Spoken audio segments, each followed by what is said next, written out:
ዛሬ ከምናያቸው ጥያቄዎች የመጀመሪያው እኔ ደቡብ አፍሪካ ነው የምኖረው። አንዳንድ መጠጦች አሉ። መጠጡ ሐላል ነው። ስራ ላይ ሆነን ጉልበት ይሰጣሉ ብለን እንጠጣለን። ግን ስሜትን አንቀሳቃሽ ከሆኑ መጠጣቱ እንዴት ይታያል የሚል ጥያቄ። ስሜትን አንቀሳቃሽ ከሆኑ የሚለው ብዙ ግልጽ አይደለም። ሰውን የሚለውጡ ማለት ነው የተፈለገበት ወይስ ተቃራኒ ጾታ ፍላጎትን የሚቀሰቅስ ለማለት ነው? ሁለቱ መለየት አለበት። የመጠጡ ምንነትና ንጥረ ነገሮቹ ምን እንደሚያካትም በግልጽ የሚታወቅ መሆን አለበት። መጠጡ ሐላል ነው የሚል ቃል ተጠቅሷል ጥያቄው ላይ። የመጠጡ ሐላልነት ሐላል ሐራምን በሚያውቁ የእስላም ሊቃውንት ከተረጋገጠ ባሉበት ሀገር የሚመርት ወይም ወደዛ ሀገር ሲገባም ቁርአንን ሐዲስን መሰረት አድርገው የሚሄዱ እስላማዊ ተቋማት ሐላል ነው ብለው ከሆነ ሐላል ነው ብሎ መጠቀም ይቻላል። ምንም የማያውቁ ሰዎች ሐላል ነው ስላሉ አሊያ ደግሞ እስላማዊ ተቋማት እውቅና ሳይሰጡት ነጋዴዎች ብቻ ሐላል ነው ስላሉ የማስከር ባህሪ ያለው ሰዎች ጉዳቱን ያዩት ሐላል ነው ብሎ መጠቀም አይቻልም። እንዳጠቃላይ ከመጠጦች ሐራም የሚሆነው የማስከር ባህሪ ያለው መጠጥ ሲሆን የማስከር ባህሪ ከሌለው ጉልበት ሰጭ ብቻ ከሆነ ንጥረ ነገሮቹ የተሰራበት ንጥረ ነገር ውስጡ ላይ ያሉ ነገሮች ሐራም ካልተቀላቀለባቸው ከአስካሪ መጠጥነት አንፃር እንደ አስካሪ ሐራም መጠጥ አይቆጠርም፣ ሐላል ነው ማለት ይቻላል። ነገር ግን ራሱ ወህዱ የተሰራበት ነገር ሐላል እንኳን ቢሆን ሁለት ሶስት አይነት ነገሮች ሲቀላቀሉ ሌሎች ነገሮች ተጨማምረውበት ጤንነትን የሚጎዳ መሆኑ ከተረጋገጠ ወይም ስሜት ቀስቃሽ የተባለው ለተቃራኒ ጾታ ፍላጎት የሚያነሳሳ ሆኖ ይህ ማነሳሳትም ከተለመደው ከፍ ያለ ሆኖ ሐራም ላይ የሚጥል ከሆነ ይሄኔ በእነዚህ ምክንያቶች የተከለከለ ነው ማለት ይቻላል። ስለዚህ በጥቅሉ ሐላልነቱን የመሰከሩት የእውቀት ባለቤቶች ከሆነ ስሜት ቀስቃሽ የተባለው ለሥራ የሚያነሳሳ ጉልበት የሚሰጥ ማለት ተፈልጎበት ከሆነ ሌላ ጎንዮሽ ጉዳት እስከሌለው ድረስ ችግር አይኖረውም። ለተቃራኒ ጾታ ፍላጎት ከሆነ የቀሰቀሰው ሐራም ላይ ለመውደቅ የሚያሰጋ ደረጃ የሚያደርስ ከሆነ ከእንዲህ አይነቱ መጠጥ መራቁ ተገቢ ይሆናል እንጂ ራሱ ሐራም ነው አይባልም። ስጠጣው ሐራም ላይ ይጥለኛል የሚል ሰው በራሱ ሊጠነቀቅ ይገባዋል። እሱ ላይ ወደ ሐራም የሚወስድን ነገር መጠቀሙ ብቻ እንደግል ላንተ አይፈቀድም ይባላል። ሌላኛው ጥያቄ ጠዋፍ በምናደርግበት ጊዜ ዱዓም ይሁን ዚክር እየተቀባበሉ ማለት እንዴት ይታያል ይቻላል የሚል ጥያቄ ነው። ጠዋፍ በሚደረግበት ጊዜ ራሱን የቻለ ይሄን ዚክር ብቻ በሉ ተብሎ የተነገረለት የዚክር አይነት የለም።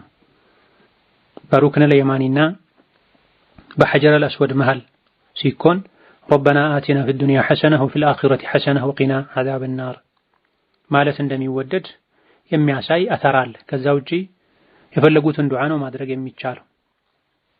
ቁርአን መቅራት ይቻላል፣ ዚክር ማለት ይቻላል፣ የሚገራልንን ዱዓ ማድረግ ይቻላል። እንደ ቁኑት መሰል አጋጣሚዎች ላይ ካልሆነ በስተቀር ሁሉም ሰው የራሱን ዱዓ ነው ማድረግ ያለበት። ነብዩ አለይሂ ሰላቱ ወሰላም ጧፍ ሲያደርጉ ሱሐቦች ጧፍ ሲያደርጉ አንዱ የመራ ዱዓ ያደረገ ሌሎች የተቀበሉ በጋራ አሚን ይሉ ነበረ የሚል ማስረጃ ስለሌለ በቋሚነት ይሄን ሆን ብሎ ማድረጉ ቢድዓ ውስጥ ይገባል።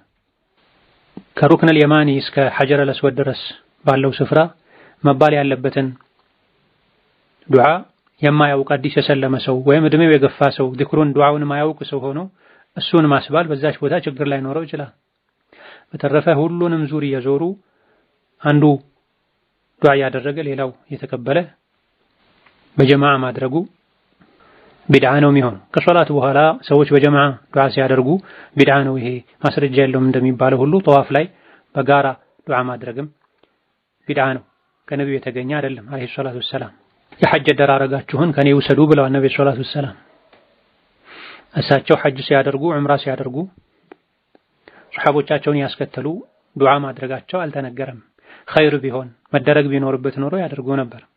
አንዳንድ ሰዎች በአረብኛ ዱዓ ማድረግ ስለማይችሉ የሚመራቸው ሰው መጽሐፍ ይዞ እሱ ያለ በጀማዓ ዱዓ ቢሉ ምን ችግር አለው?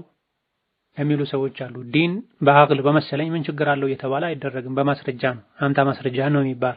ጠዋፍ ላይ ይሄን ዱዓ እንጂ አታድርጉ፣ ይሄን ዱዓ ብትሉት ይሻላል ተብሎ የተገደበ ራሱን የቻለ ዱዓ የለም ከነብዩ ሰለላሁ ዐለይሂ ወሰለም የተነገረ። አንድ ቦታ ላይ ብቻ ከሩክነል የማኒ እስከ ሐጀረል አስወድ ባለው ኮርነር መሃል ላይ ረበና አቲና ፊድ ዱንያ ሐሰነ ወፊል አኺረቲ ሐሰነ ወቂና ዐዛበን ናር ቢባል ይመረጣል ተብሏል። ይሄን አብዛኛው ሙስሊም የሚያውቀው ዱዓ ነው። የግድ ይሄ ዱዓ እንጂ ሌላ መባል የለበትም አልተባለም። የግድ በአረብኛ እንጂ በሌላ ዱዓ ማድረግ አይቻልምም አልተባለም። ስለዚህ ሌሎች ዱዓዎችን ማድረግ ይቻላል እዛም ቦታ ላይ ቢሆን ባላጩ ነው እንጂ ረበና አቲና ፊድ ዱንያ ሐሰነ ወፊል አኺረቲ ሐሰነ ወቂና ዐዛበን ናር ሁሉም ዙር ላይ በሌላ ቋንቋ የራስን ፍላጎት በሚችሉት ቋንቋ የገለጹ ዱዓ ማድረግ ይቻላል። ሌላኛው ጥያቄ አንድ ሰው የጡት ወንድም ወይም እህት ሊባል የሚችለው ምን ያህል ጊዜ ሲጠባ ነው የሚል ጥያቄ።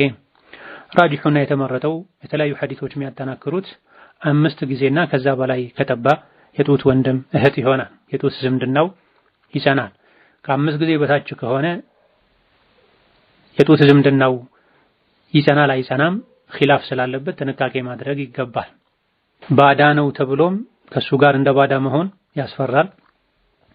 5 ስላልሞላ ደግሞ የጡት ወንድም ነው እህት ነው የጡት ዝምድና አለው ተብሎም የጡት ዝምድና ካለው ሰው ጋር እንደሚኮነው መሆንም ይከብዳልና ከ5 በታች ከሆነ አወዛጋቢ ነው፣ መጠንቀቅ ነው።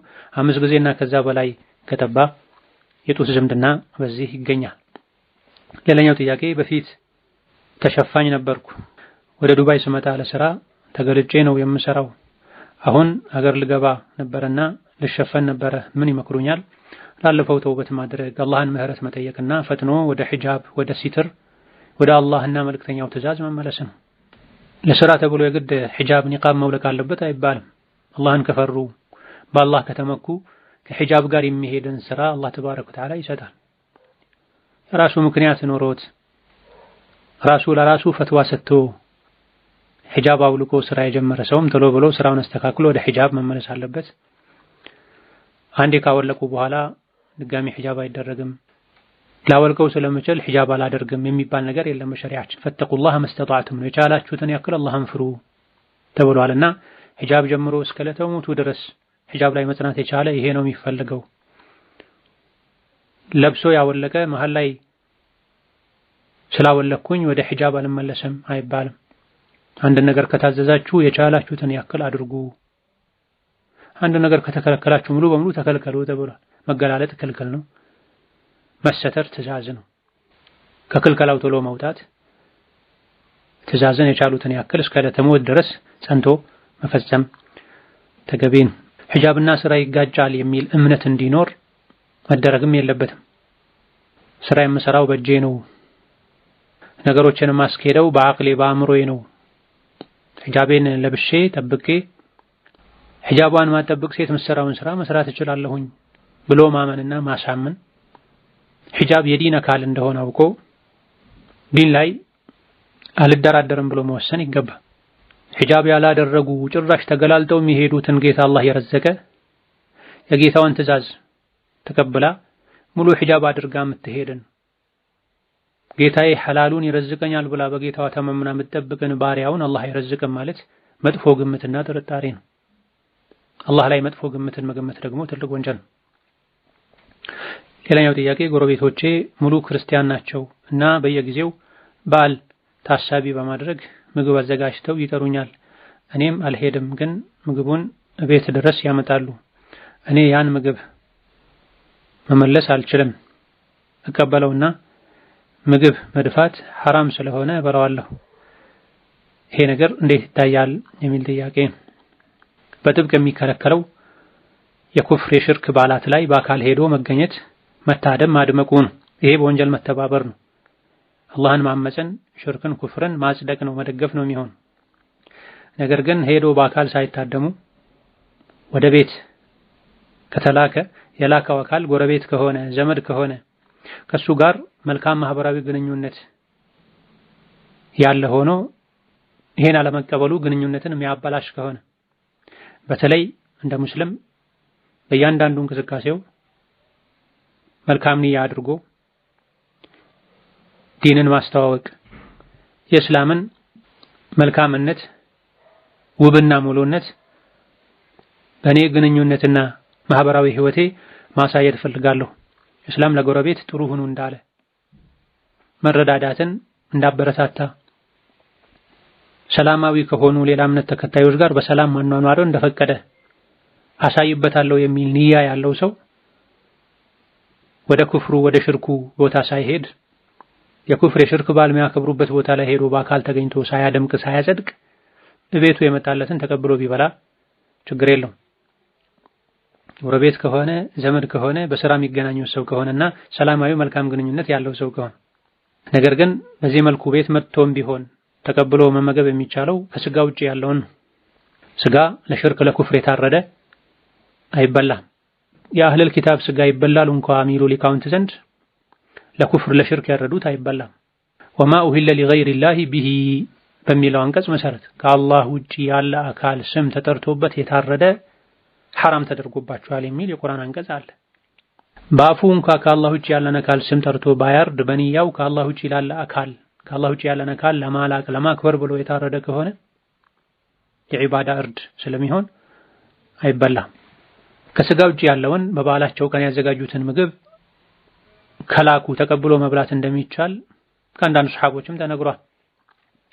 ከአይሻ፣ ከዓሊ ብን አቢ ጣሊብ፣ ከሌሎችም ዓሊ ብን አቢ ጣሊብ ነይሩዝ የሚባለውን ዒድ ሲያከብሩ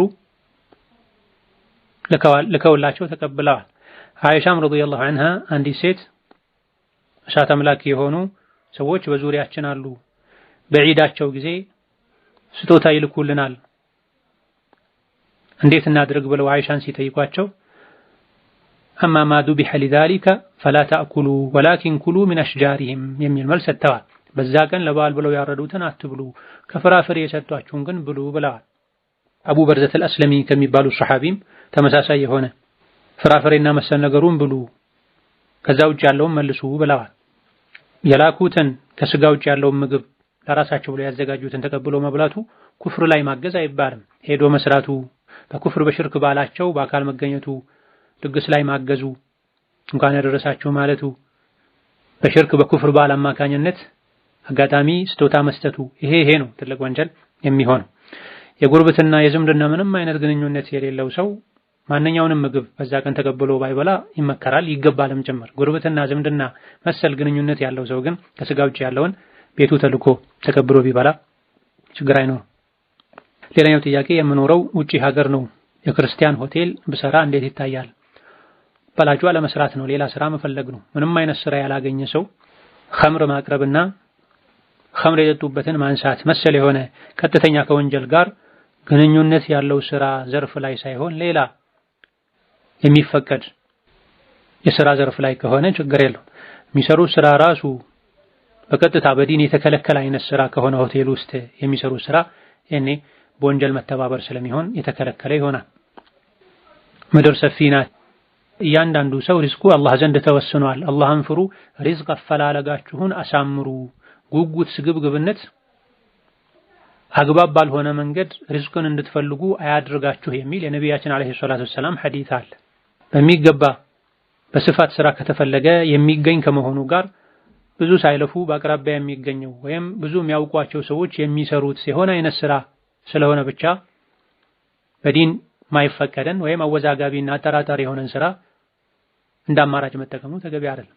ሌላኛው ጥያቄ አባቴ ውጪ ሀገር ነው ያለው፣ ዘካ ወጅቦበታል ግን አያወጣም። ይህንን በተደጋጋሚ በነግረውም አልሰማ አለኝ። ስለ ዲን ጉዳይ ስመክረውም አይሰማም። እኔ ተጠያቂ ሆናለሁ፣ ቢሞትስ ያብራሩልኝ የሚል ጥያቄ ነው። ወማ ዐለይና ኢላ አልበላጉል ሙቢን። ሰው ልጆች በግልጽ የማድረስ ግዴታ ብቻ ነው ያለባቸው። በተለያየ መልኩ ቀስ ብሎ የአባትነቱን ክብር በጠበቀ መልኩ መምከር፣ በሌላ በተሻሉ ሰዎች ቀስ አድርጎ ማስመከር፣ ባለበት ክፍተት ዙሪያ የተሰጡ ትምህርቶችን ማስደመጥ፣ መጽሐፍቶችን ማስነበብ፣ አጠገቡ ሆኖ ማንበብ፣ የድምጽ ትምህርቶችን ከፍቶ እንዲሰማ ማድረግ፣ የሚችሉትን ሁሉ ቀልቡ እንዲመለስ አላህ እንዲፈራ ያደርጋል የሚባለውን ሁሉ ማድረግ ነው። ከዚህ በፊት በዚህ መሃል ከዚህ በኋላም ደግሞ ዱዓ ማድረግ ነው፣ አላህ ተባረከ ወተዓላ ሂዳያ እንዲሰጠው። ይሄ ሁሉ ተደርጎም ካልተስተካከለ ላ ዩከሊፉ ላሁ ነፍሰን ኢላ ውስዐሃ የመከረ ያስጠነቀቀ ድርጊቱን የጠላ በዚያ አይጠየቅ። እሱ ሳያውቅ ልጆቹ ቤተሰቦቹ ከገንዘቡ ዘካ ማውጣት ከቻሉ ይሄም ይቻላል፣ ይፈቀዳል። ይሄንም ማድረግ ማይቻል ከሆነ ለቤተሰብ ከሚያደርገው ወጪ የቻሉትን ያክል ሰደቃ በመስጠት እንደው የአላህን ተባረከ ወተዓላ ምህረት ይቅርታ እንዲያገኝ ቁጣውን ለመከላከል ሰበብ ሊሆን ይችላል በማለት የሚቻለውን ሁሉ ማድረግ ነው። ቢሞትስ ለሚለው ዘካ ሳያወጣ ሳይቶብት ከሞተ ዘካ ያላወጣበትን ዓመት ያክል ሂሳብ አስልተው ልጆቹ ዘካ ቢያወጡለት መልካም ነው። አይ ግዴታ አይደለም ቢያወጡለትም ለሱ አይጠቅመውም፣ በጊዜው ማውጣት እየቻለ ግዴታነቱን ያወቀ ባለማውጣቱ አላህ ዘንድ ይጠየቃል። ስለዚህ ወራሽ ንብረቱን ዝም ብሎ መካፈል ይችላል ያሉ ሊቃውንት አሉ። ነገር ግን በላጩ የተሻለው ለወራሾችም ለወላጃቸውም አላህ ተባረከ ወተዓላ ወንጀሉን እንዲቀንስለት ሊያደርግ ስለሚችል ማውጣቱን የሚሻል። ሌላኛው ጥያቄ የምኖረው ደቡብ አፍሪካ ነው። ልብስ ቤት ነው የምንሰራው። ውጪ ላይ አሻንጉሊቶችና ሌላም ዕቃዎች አሉ። ለመዝጋት ስለማንችልም ጁሙዓ በየተራ ነው የምንሰግደው። ግማሽ ሰራተኛ ቶሎ የሚሰገድበት ሰግዶ ሲመለስ፣ ሌሎቻችን ደግሞ ዘግየት ብሎ የሚሰገድበት የግድ መዘጋት ይኖርበታል የሚል ጥያቄ ነው። ጁሙዓ ለየት ያለ ሳምንታዊ የዒባዳ ቀን ነው። ቀደም ብሎ ለጁሙዓ መዘጋጀት፣ ገላን መታጠብ፣ ንጹህ ልብስ መልበስ ወዘተ የጁሙዓ ስነ ስርዓቶችን ማሟላት ይገባል። ከነዚህ ውስጥ አንዳንዶቹ ግዴታም ጭምር ናቸው ተብሏል። ለምሳሌ ገላን መታጠብ፣ እንደዚሁ ደግሞ አዳን እንደተሰማ የሶላት ወቅት እንደገባ ፈጥኖ መሄድ። ይህ ላይ ክፍተት እንዳይመጣ ተብሎ የጁሙዓ አዳን ከወጣ በኋላ ግብይት ተከልክሏል። መግዛትም መሸጥም ሁለተኛው አዳን ሲል ሁለት አዳን የሚባልበት አካባቢ ላይ ጌታ አላህ ተባረከ ወተዓላ ኢዛ ኑዲየ ሊሶላቲ ሚን የውሚል ጁሙዓቲ ፈስዐው ኢላ ዚክሪላሂ ወዘሩል በይዕ ብሏል። እናንተ አማኞች ሆይ ጁሙዓ ቀን ለሶላት ለጁሙዓ ጥሪ ከተደረገ ፈጥናችሁ ሂዱ፣ መገበያየትን አቁሙ፣ ተው፣ መግዛትንም መሸጥንም ተው የሚል አንቀጽ አውርዷል። መቼ ነው መሸጥ መግዛት ማቆም ግዴታ የሚሆነው የሚለውን በተመለከተ ሁለተኛው አዳን እንደወጣ አንድ አዳን ብቻ በሚባልበት አካባቢ ኢማሙ ሚንበር ላይ ወጥቶ አዳን እንደተባለ መሸጥ ሐራም ይሆናል፣ መግዛትም ሐራም ይሆናል። ልክ የተገበያዩ አዳን እንዲል ወንጀል ላይ እንዲወድቁ የሚያደርግ አካሄድም መሄድ አይገባም። አዳን ከማለቱ የተወሰኑ ደቂቃዎች ቀደም ብሎ ስራን አቁሞ ውዱእ አድርጎ ኢማሙ ሚንበር ላይ ወጥቶ አሰላሙ አለይኩም ሲል መስጂድ ላይ በመገኘት ወደ ጁሙዓ ሶላት የሚገቡ ሰዎችን በቅደም ተከተል በሚመዘገቡ መላእክቶች የመመዝገብን እድል ክብር የማግኘት ማረጉን ላለማጣት ከአዳን በፊት የተወሰነ ደቂቃ እንኳን ቢያንስ ቀደም ብሎ ዝግጅት ጨርሶ አዳን ሲል መስጂድ የሚገኙበት አካሄድ መሄድ ቀድሞ መዘጋጀት ያስፈልጋል። ይሄ የመጨረሻው ጁሙዓ የመገኘት ደረጃ ነው። ደጋ ቀደምቶች ሌሊቱ በደንብ ሳይነጋ በጨለማ ሌሊት ላይ ወደ መስጂድ በመሄድ ለጁሙዓ ይዘጋጁ ነበር፣ ቦታ ይዞ ነበር። አንደኛ ቀድሞ የገባ ግመል ሰደቃ እንደሰጠ፣ ሁለተኛ የገባ ላም ከብት ሰደቃ እንደሰጠ ወዘተ ይቆጠርለታል። መጨረሻ የገባ ሰው እንቁላል ሰደቃ እንደሰጠ ይቆጠርለታል። መላእክቶች በሩ ላይ ሆነው አንደኛ፣ ሁለተኛ፣ ሶስተኛ የገባውን እንዳመጣጡ ይመዘግባሉ። ኢማሙ ሚንበር ላይ ከወጣ ልክ ሲወጣ መላእክቶች መመዝገቡን አቁመው ኹጥባ ለማድመጥ ይታደማሉ ብለዋል ነብዩ ሰለላሁ ዐለይሂ ወሰለም። አልኢማሙ ነወዊ ሌሎችም እንደሚሉት ከዚህ እንደምንረዳው ኢማሙ ሚንበር ላይ ሲወጣ መላእክቶች መመዝገብ ያቆማሉ ማለት ኢማሙ ሚንበር ላይ ከወጣ በኋላ ሁለተኛ አዳን ከተባለ ኹጥባ ከተጀመረ በኋላ የሚመጣ ሰው አይመዘገብም፣ የጁማን ደረጃ ትሩፋት አያገኝም ማለት ነው ብላ። በጣም ከማርፋዳቸው የመጣ ኹጥባ የሚያመልጣቸው ሰዎች አሉ። ከቀደምቶችም መካከለኛው ዘመን ላይ ከነበሩም ጥቂት የማይባሉ ሊቃውንት ኹጥባ ያልሰማ ኹጥባ ያመለጠው ሰው ጁሙዓ 2 ረካ መስገድ የለበትም፣ 4 ረካ አድርጎ ነው መስገድ ያለበት። ምክንያቱም ጁሙዓ የዙህር ምትክ ነው። ዙህር 4 ረካ ነበረ።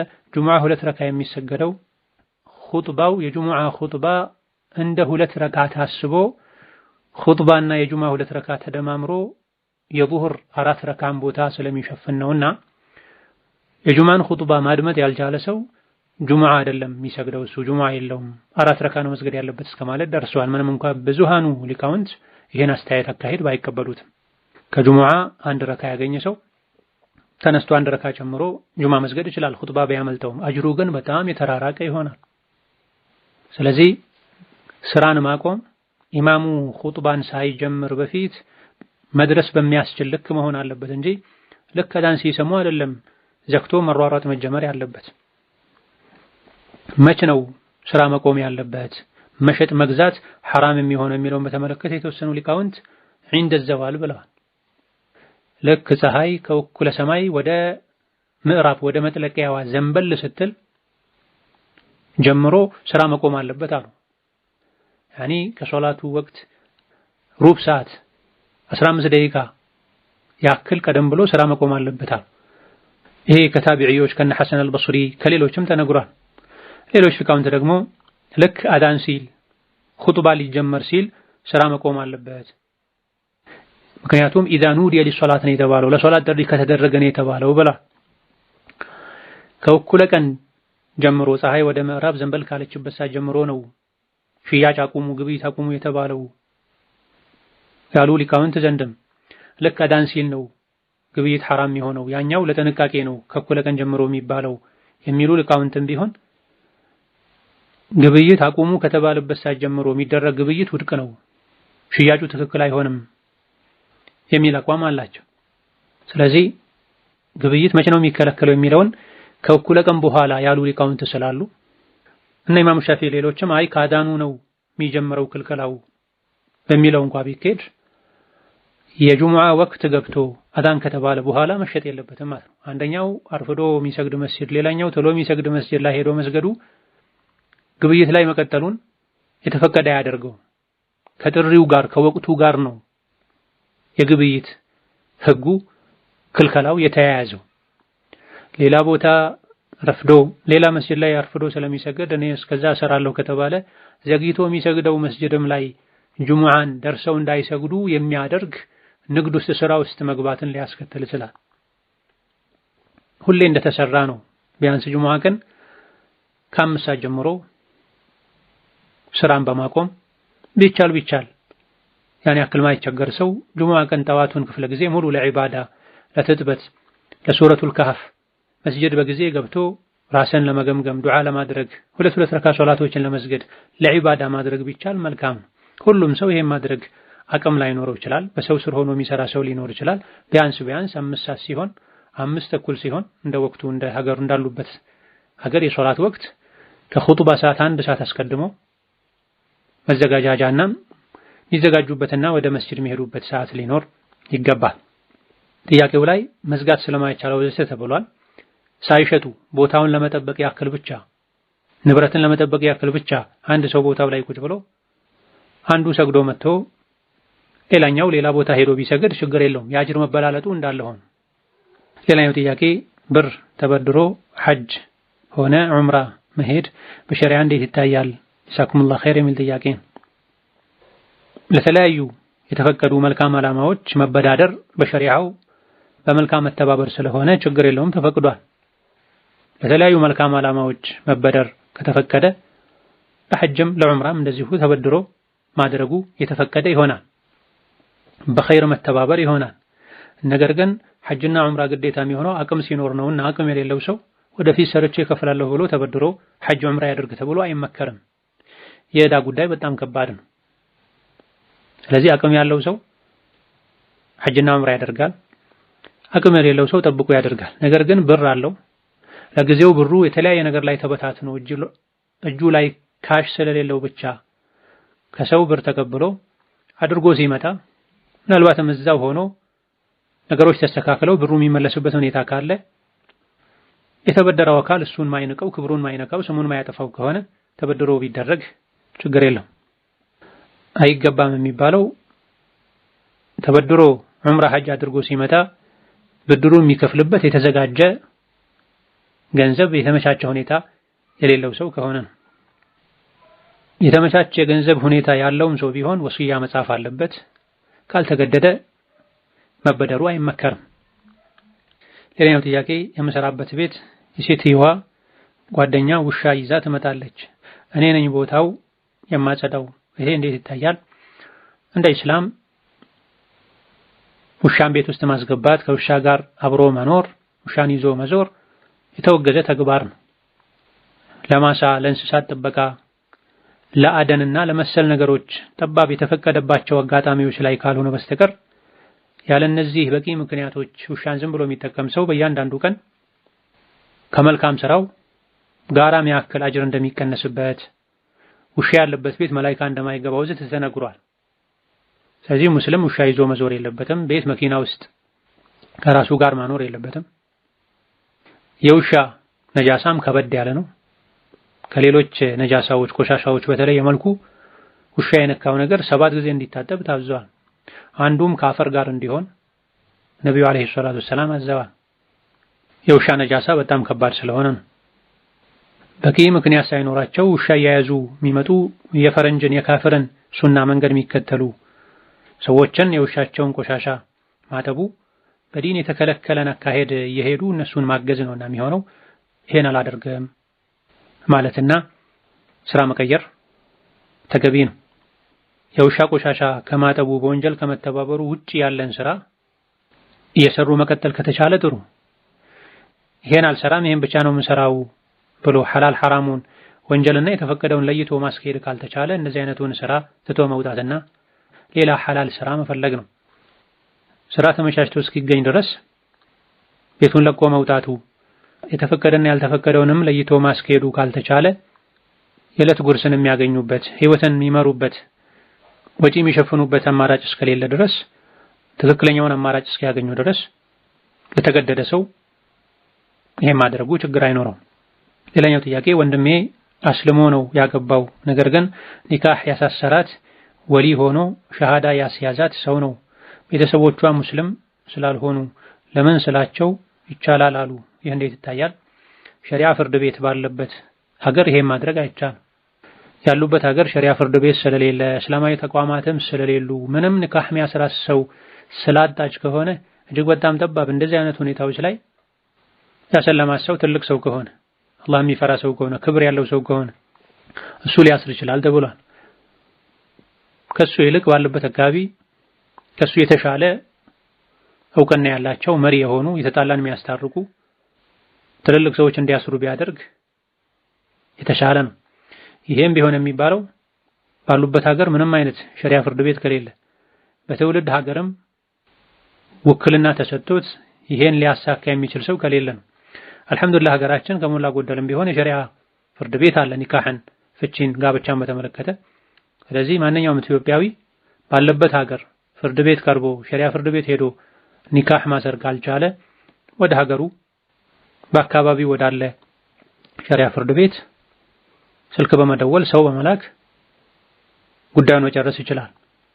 ወንድምን፣ አጎትን፣ አባትን የሰለመችዋን ሴት ልጅ የሚያውቁ አንድ ሁለት ሰዎችን ቤተሰቦቿንም ቢሆን እንደው አስተሳሳሪ እንዲሆኑ ሁኔታውን እንዲያስረዱ አሊያ ጎረቤቶቿን እገሊት የምትባል እህት አዲስ ሰልማ ነው በሸሪዓው መሰረት ኒካህ ሊያስርላት የሚችል ቤተሰብ የለም፣ ለገሌ ለሚባለው ዘመዳችን ልንድራት ፈልገናል፣ ሊያገባት ፈልጓል፣ ኒካህ አሰሩልን ተብሎ በቃልም ይሁን በደብዳቤ ለሸሪዓ ፍርድ ቤት አስረድቶ ኒካህ ማሰር ይቻላል። ይሄ ሁሉ ተደርጎ በጭራሽ ካልተቻለ የመስጂድ ኢማሞች፣ የእስላማዊ ተቋማት አስተዳደር መሪዎች ኒካህ ሊያስሩ ይችላሉ። ልብ በሉ፣ ሴቷ ኃላፊ ከሌላት አንድ ባንድ ሁሉም በየደረጃው ተፈልገው አባት፣ አያት፣ ወንድም፣ አጎት ወዘተ ከሌሉ ባሉበት ሀገር ሸሪዓ ፍርድ ቤት ከሌለ በትውልድ ሀገር በራስ ሀገርም በውክልና ማሳሰር ካልተቻለ ይሄኔ እንደ አማራጭ የሚቀመጡ ነገሮች አሉ። አማራጮች ያሉ በግድ የለሽነት የመጀመሪያውን ቅድሚያ የሚሰጠውን ትቶ በታችኛው ቀጥሎ ባለው በማይቻለው ያሰረ ሰው ኒካሁ ትክክል አይሆንም። ስለዚህ እዚህ ጋር ጥያቄው ላይ በተነሳው መሰረት ሸሃዳ ያስያዛት ሰው ያሰረው ኒካህ ሸሪዓ ፍርድ ቤት ባለበት በውክልና ማሳሰር በሚቻልበት ሁኔታ ከሆነ ኒካሁ ትክክል አይደለም፣ እንደ አዲስ ደግሞ ማሰር ይጠበቅባቸዋል። هذا والله تعالى أعلم። ለዛሬ በዚህ እናበቃለን። የተቀሩትን ሌላ ጊዜ እንመልሳለን። ወሰላሙ አለይኩም ወራህመቱላሂ ወበረካቱ።